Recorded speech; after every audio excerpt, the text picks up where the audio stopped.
Calcutta doctor દુષ્કર્મના પડઘા ગુજરાતમાં વાગ્યા. કલકત્તામાં બનેલ દુષ્કર્મ ઘટનાના પડઘા ગુજરાતની સરકારી હોસ્પિટલમાં પડતા દેખાય છે. આજથી ગુજરાતના દરેક સરકારી દવાખાનામાં ઓપીડી બંધ રહેશે.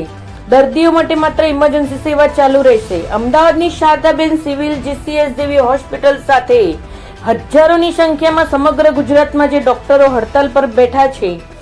કોલકાતાના આરજીકર હોસ્પિટલમાં ડોક્ટર સાથે દુષ્કર્મ કરીને તેના મર્ડર કર્યાની ઘટના સમગ્ર ભારતમાં અત્યારે રોષનું કારણ બની છે. 9 ઓગસ્ટે બનેલી આ ઘટનાને અઠવાડિયા જેટલો સમય થયો હોવા છતાં પણ કોઈ પણ જાતનો ફેસલો ન આવતા સમગ્ર ગુજરાતના સરકારી હોસ્પિટલોમાં રેસિડેન્ટ ડોક્ટરો, ટ્રેની ડોક્ટરો ઓપીડી બંધ કરીને હડતાલ પર બેસી ગયા હતા. ડોક્ટરોનું કહેવું હતું કે નિર્ભયા કેસના 12 વર્ષ થયા બાદ પણ આવી ઘટના બનતી હોય તો સરકારને આવી ઘટના પર કડક કાયદા લેવા જોઈએ. 38 કલાકની ડ્યુટી કર્યા બાદ પણ જો ડોક્ટર સેફ ના હોય તો તેની જવાબદારી કોણ લેશે? શારદાબેનના ડોક્ટરો ઓપીડી બંધ કરીને હડતાલ પર બેઠા હતા ત્યારે દર્દીનો વિચાર કરતા ઇમરજન્સી સેવા ચાલુ રાખવામાં આવી હતી. સમગ્ર ભારતમાં નારી શક્તિની વાતો થતી હોય ત્યારે દેશમાં હાલ દેશનો સ્તંભ ગણાતા એવા ડોક્ટરો પર જ જો આવી રીતે દુષ્કર્મ થશે તો તે કેટલું યોગ્ય છે? સાથે સાથે જ્યારે 12 કલાક 24 કલાક ડ્યુટી કર્યા બાદ પણ અને દર્દીની સારવાર કરતા હોય છે ત્યારે કોલકાતાની આ દીકરી પર 36 કલાક કામ કર્યા બાદ સમગ્ર ઘટના ઘટે ત્યારે તેમની શું હાલત થઈ હશે? કોરોનામાં જે ડોક્ટરોને લોકો ભગવાન ગણતા હતા તે જ ડોક્ટર પર અત્યાચાર દુષ્કર્મ આચરવામાં આવે છે. લોકોની સમજ કેવા પ્રકારની છે તે જોવા જેવું થયું છે. ડોક્ટરો મુદ્દે જ્યાં સુધી કોઈ ચોક્કસ કાયદો બનાવવામાં નહીં આવે અને કોઈ પણ જાતનો સંતોષકારક ફેસલો કરવામાં નહીં આવે તો આ આંદોલન આવી જ રીતે ચાલતું જ રહેશે. મારું નામ ડૉક્ટર સંગીતા ચુડાસમા છે. હું અહીંયા જીસીએસ મેડિકલ ખાતે એનેસ્થેશિયા ડિપાર્ટમેન્ટમાં રેસિડેન્ટ છું. આજે અમે જીસીએસ મેડિકલ કોલેજના રેસિડેન્ટ ડૉક્ટર્સ, ઇન્ટર્ન્સ અને એમબીબીએસ સ્ટુડન્ટ આજે હડતાલ ઉપર છે. હવે એ હડતાલનો મુદ્દો છે જે અઠવાડિયા પહેલાં આરજીકર મેડિકલ કોલેજ કલકત્તામાં જે એક સેકન્ડ યર રેસિડેન્ટ ઉપર દુષ્કર્મ કરવામાં આવ્યું છે, જેનો રેપ કરી અને મર્ડર કરી દેવામાં આવ્યું છે ઓન ડ્યુટી. એ ડૉક્ટર 36 કલાકથી ડ્યુટી ઉપર હતી અને જો એક મહિલા પોતાના વર્ક પ્લેસ ઉપર સેફ ના ફીલ કરી શકે તો એ ક્યાં ફીલ કરશે? એ રોડ પર તો નથી ચાલતી ને.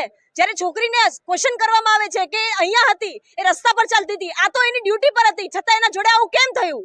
હું સરકારને પૂછવા માંગુ છું કે અમારી મહિલાની સેફટીનું શું? આના કોઈ લોસ કેમ નથી?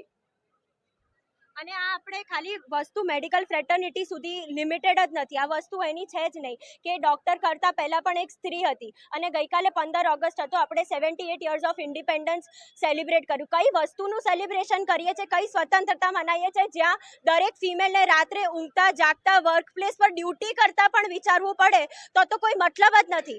અને જ્યારે તમે એવું વિચારીને બેઠા છો કે આ એક મેડિકલ ફ્રેટર્નિટીને લિમિટેડ વસ્તુ છે તો એ તમે ખોટું માનો છો. કાલ ઉઠીને કોઈની બી સાથે થઈ શકે છે. તમારી બહેન બી હશે, ડોટર બી હશે. તમે શું એ વસ્તુની રાહ જુઓ છો? 12 વર્ષ થયા નિર્ભયાના કેસને. આપણે એ જ સ્થિતિ ઉપર આજે આવીને ઊભા છે. કાલે 12 વર્ષ રહેશે અને ફરી આપણે આ પરિસ્થિતિ પર ના ઊભા રહીએ એના માટે આ વખતે અમે સ્ટ્રાઇક કોલ ઓફ નહીં કરીએ જ્યાં સુધી વસ્તુઓ ચેન્જ નહીં થાય. વર્ક પ્લેસ પર અમારા માટે સેફ કન્ડિશન્સ નહીં હોય ત્યાં સુધી અમે આ સ્ટ્રાઇક કોલ ઓફ નથી કરવાના.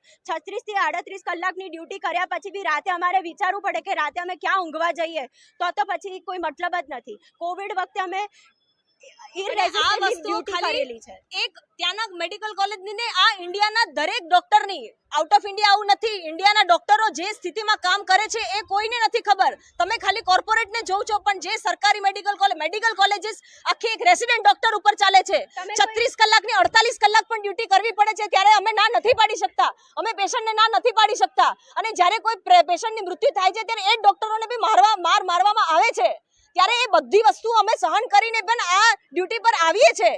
અને જો અમને એક બેઝિક એક સેફટી પણ ના મળે અમારા જ હોસ્પિટલમાં તો આગળ પછી કોઈ પોતાની દીકરીને ડોક્ટર બનાવતા 100 વાર વિચારશે. તમે કોવિડ વખતે એવું વિચાર્યું હતું કે ડોક્ટર્સે આટલી મદદ કરી, અમે રાત દિવસ એક કરી અને કોવિડમાંથી તમને બહાર લાવ્યા છે. તમને ખબર છે શું પરિસ્થિતિમાં રેસિડેન્ટ ડોક્ટર્સ 24 થી 48 કલાકની ડ્યુટી કરે છે? ગવર્મેન્ટ હોસ્પિટલના સેટઅપ જોયા છે?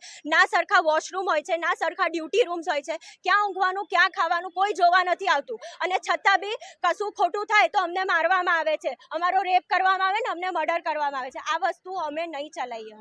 વી want early justice, we want the central protection act to be implemented. 7 દિવસ થઈ ગયા છે, અમને જસ્ટિસ જોઈએ જ છે આ ટાઈમ, અને અમે આ સ્ટ્રાઇક કોલ ઓફ નહીં કરીએ, it is an indefinite strike.